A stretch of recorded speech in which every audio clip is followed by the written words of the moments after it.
पापा, हमें दिल्ली जाके कोचिंग करना है। दिल्ली? वहाँ अकेली कैसे रहेगी? यशस्वी का एक और आईपीएल सेंचुरी। यशस्वी जायसवाल को बाहर भेजने से पहले घर वालों ने इतना सोचा होता, इतनी तालियां ना बजती। जब सपना हो खास तो खेलो बिंदास। टाटा आईपीएल 28 मार्च से। चैत्र नवरात्रि 2026। दोस्तों, हमारे हिंदू धर्म में देवी माता रानी के अनेक स्वरूप कहे गए हैं, जिसमें वृक्षों को भी मां देवी के स्वरूप कहा जाता है। तो आज मैं आप लोगों को ऐसे वृक्षों के बारे में बताऊंगा जिनको चैत्र नवरात्रि में छूना बेहद शुभकारी बताया गया है। चैत्र नवरात्रि में इनको छूने से शत्रु दोष, कर्ज दोष, गरीबी दोष सब समाप्त होते चैत्र नवरात्रि के पावन पर्व चल रहे हैं। चैत्र नवरात्रि के पावन पर्व में कुछ ऐसे वृक्ष हैं जो कि देव वृक्ष कहे गए हैं, देवी वृक्ष कहे गए हैं। यह देवी के स्वरूप होते हैं, माता काली के स्वरूप होते हैं, और हमारे धर्म में पेड़ पौधे को देवी देवता मान करके हम इनकी पूजा करते हैं, और हमें पूजा भी जरूर करनी चाहिए। साइंस भी कहता है पेड़ पौधे मनुष्यों को फ्री में प्राण वायु प्रदान करते हैं, और पेड़ पौधे हमें ऑन सीजन देते हैं, और हमारे जो कार्बन डाइऑक्साइड होता है उसे ग्रहण करके सभी प्रकार के जितने भी नकारात्मक चीज होते हैं उसे अपने अंदर में स्वयं सोख लेता है और हमें ताज प्रदान करते हैं। तो पेड़ पौधे स्वयं तेज धूप में तपता है, लेकिन मनुष्य को शीतल छाया प्रदान करता है।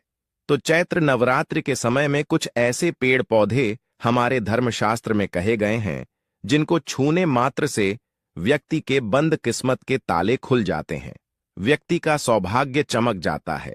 हमारे शास्त्रों में पेड़ पौधों को बहुत ही गुणकारी कहा जाता है, क्योंकि इनमें साक्षात देवता होते हैं। अनेक बीमारी का चार पेड़ पौधों में ही छुपा है, जड़ी बूटी में ही छुपा है, और भगवान श्री कृष्ण ने गीता में स्वयं कहा है कि वृक्षों में मैं पीपल का वृक्ष हूं। पीपल के वृक्ष को वृक्षों का राजा कहा जाता है। इसीलिए कृष्ण भगवान ने कहा पत्ता पत्ता मैं ही हूं, क्योंकि पीपल वृक्ष की जो आयु होती है सबसे ज्यादा होती है, सबसे अत्यधिक होती है। पीपल वृक्ष सर्वशक्तिमान होता है, पूजा पाठ में अत्यधिक इसका महत्व होता है दोस्तों।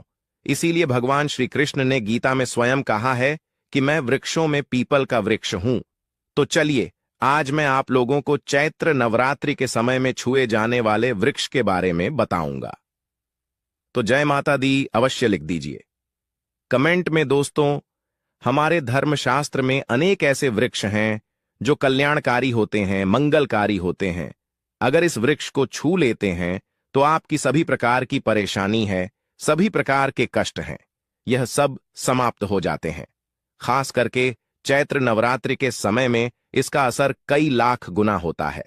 चैत्र नवरात्रि के समय को शक्ति का पर्व कहा जाता है। शक्ति पर्व क्यों कहा जाता है? क्योंकि इस समय अचेत जो वस्तु होती है वह भी चेतना युक्त हो जाती है। अर्थात इस समय जो शक्ति हमारे धरती लोक में आ जाती है, नौ दुर्गा को क्या बोल सकते हैं? हम शक्ति बोल सकते हैं। तो माता रानी इस धरा पर आती है, इस पृथ्वी लोक पर आती है।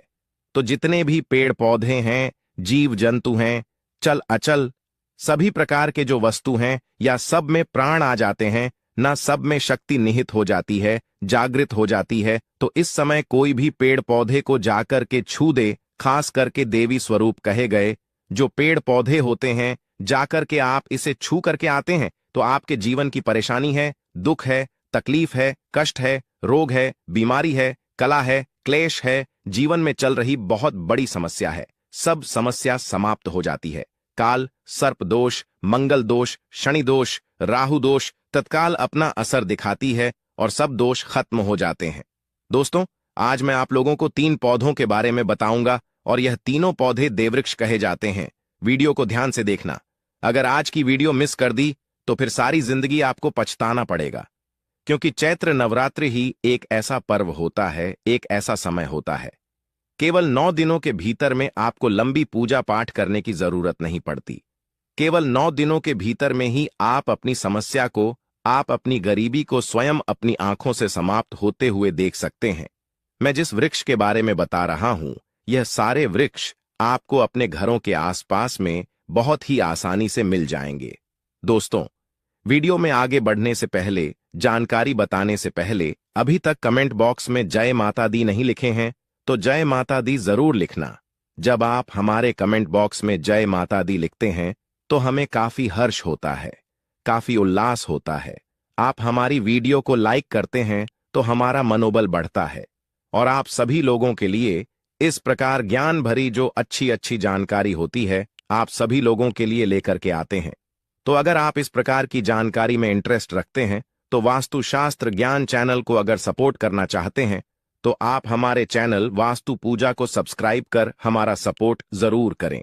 दोस्तों, मेरे जो उपाय होते हैं आप लोगों को मैं सरल से सरल आसान उपाय बताता हूं, जो भी हमारे गुरुदेव ने हमें सिखाया है। जो उपाय बहुत ही सरल होते हैं, बहुत ही आसान होते हैं और यह राम बाण की तरह काम करते हैं। जिस प्रकार प्रभु राम के जो बाण होते हैं अचुंग होते हैं, उसी प्रकार मेरे वीडियो में बताए गए जो उपाय होते हैं अचूक होते हैं, कभी भी प्रभाव। पौधे में कच्चा दूध चढ़ाना चाहिए एवं शाम के समय यदि संभव हो तो एक घी का दीपक भी तुलसी माता के समक्ष अवश्य ही प्रज्वलित करना चाहिए।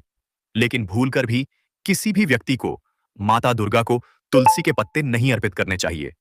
जी हां दोस्तों, जाने अनजाने में बहुत सारे लोग तुलसी के पत्ते को पवित्र मानकर माता रानी के पूजन में तुलसी पत्ते अर्पित कर देते हैं। लेकिन दोस्तों, शास्त्रों के अनुसार जब माता तुलसी का भगवान विष्णु के शालिग्राम स्वरूप में विवाह हुआ था तब माता तुलसी मां लक्ष्मी की सौतन बन गई थी, जिस वजह से माता लक्ष्मी या माता दुर्गा की पूजा में तुलसी वर्जित है। कभी भी माता लक्ष्मी को लगाए जाने वाले भोग में तुलसी की पत्र या मंजरी नहीं चढ़ा चाहिए। इसलिए जाने अनजाने में गलती से भी नवरात्रि के दिनों में माता को तुलसी अर्पित ना करें। साथ ही साथ माता दुर्गा को दुर्गा भी नहीं चढ़ाना चाहिए, क्योंकि माता दुर्गा को सौम्यता और मातृत्व का रूप माना गया है। वहीं दूर्वा घास उग्र और पुरुषत्व से युक्त है। ऐसे में यह दोनों ही एक दूसरे से विपरीत हैं। इसीलिए माता दुर्गा को गलती से भी दुर्वा अर्पित नहीं करनी चाहिए। और इस वीडियो को ज्यादा से ज्यादा शेयर करें ताकि आपके परिवार में भी किसी से ऐसी गलती ना हो। शास्त्र में स्पष्ट लिखा हुआ है कि नवरात्रि के यह 9 दिन माता रानी स्वयं साक्षात हमारे घरों में निवास करती है। ऐसे में यदि कोई भी व्यक्ति गलती से भी मांस मदिरा का प्रयोग करता है तो व्यक्ति 7 जन्मों तक वंशहीन हो जाता है और ऐसे लोग आकस्मिक दुर्घटना के शिकार हो भी हो सकते हैं। इसलिए नवरात्रि के बचे हुए दिनों में महिलाएं एवं पुरुष घर में तामसिक चीजों का प्रयोग ना करें और ना ही अपने घर के किसी भी सदस्य को करने दें। यदि संभव हो तो आप लहसुन प्याज का भी सेवन ना करें। चलिए जानते हैं अगले उपाय के बारे में। दोस्तों, चैत्र नवरात्रि के बचे हुए दिनों में आपको अपना मन शांत रखना चाहिए। इन बचे हुए दिनों में किसी से भी लड़ाई झगड़े या कलह क्लेश नहीं करना चाहिए। व्रत में माता रानी की पूजा में काले रंग के वस्त्रों का इस्तेमाल नहीं करना चाहिए। इन दिनों में पूजन के दौरान लाल या पीले रंग के कपड़ों का प्रयोग करना चाहिए। साथ ही साथ नवरात्रि के दौरान रविवार, मंगलवार एवं शुक्रवार के दिन भूल से भी तुलसी के पत्तों को नहीं तोड़ना चाहिए। आप एक दिन पहले तुलसी के पत्ते पूजा के लिए तोड़कर रख सकते हैं, या तुलसी मैया के पौधे के पास भी कुछ पत्ते गिरे हुए होते हैं तो आप उन्हें भी धोकर उनका प्रयोग पूजन में कर सकते हैं। इसी के साथ दोस्तों, नवरात्र के बचे हुए दिनों में यदि संभव हो तो प्याज लहसुन का सेवन नहीं करना चाहिए, क्योंकि प्याज लहसुन राहु के प्रतिरूप होते हैं। शास्त्रों में ऐसा वर्णित है कि राहु के रक्त से प्याज की उत्पत्ति हुई थी एवं उसकी हड्डी से लहसुन की नवरात्रि के बचे हुए दिनों में प्याज एवं लहसुन खाने से व्यक्ति के जीवन पर इसका प्रभाव पड़ता है एवं गृह दशा भी खराब होने लगती है।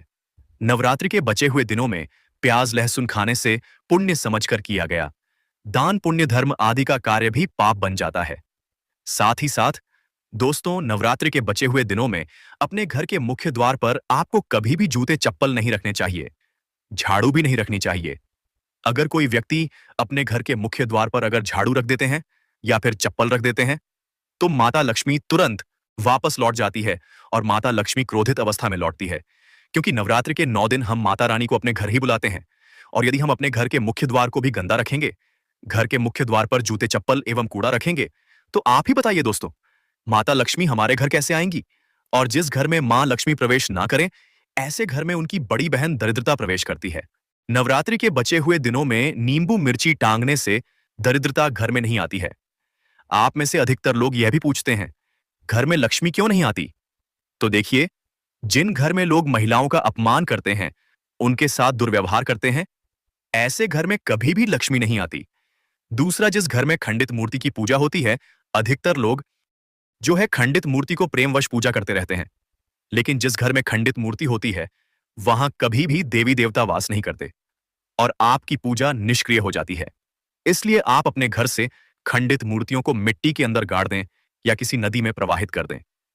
चलिए दोस्तों, अब हम जान लेते हैं कि नवरात्रि के बचे हुए दिन और कौन से कार्य ऐसे हैं जिन्हें आपको नहीं करने चाहिए।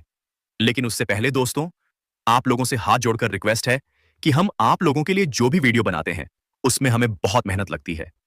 कई धार्मिक ग्रंथों से, साधु संतों से हमें यह जानकारी एकत्रित करते हैं।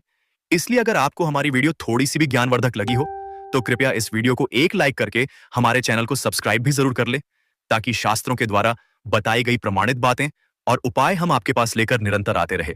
और हो साथ ही आप अपनी राशि को कमेंट बॉक्स में जरूर डाल दें। हम राशि से जुड़ा उपाय भी बताते हैं और भाग्य में चल रही परेशानियों को तत्काल दूर करने के लिए भी आसान से आसान उपाय भी बताते हैं। इसलिए आप अपनी राशि कमेंट बॉक्स में जरूर डाल दें। तो चलिए दोस्तों, जान लेते हैं कि नवरात्रि के चैनल में जानिए सब कुछ, वो भी विस्तार पूर्वक से। अंत में बताएंगे कन्या पूजन कैसे करें और क्या है शुभ मुहूर्त। इस खूबसूरत वीडियो को लाइक जरूर करें। आज का वीडियो बहुत ही सुंदर है, आपको कहीं भी जाने की आवश्यकता नहीं पड़ेगी। समस्त जानकारी, नवरात्रों की पूरी जानकारी इस वीडियो में है।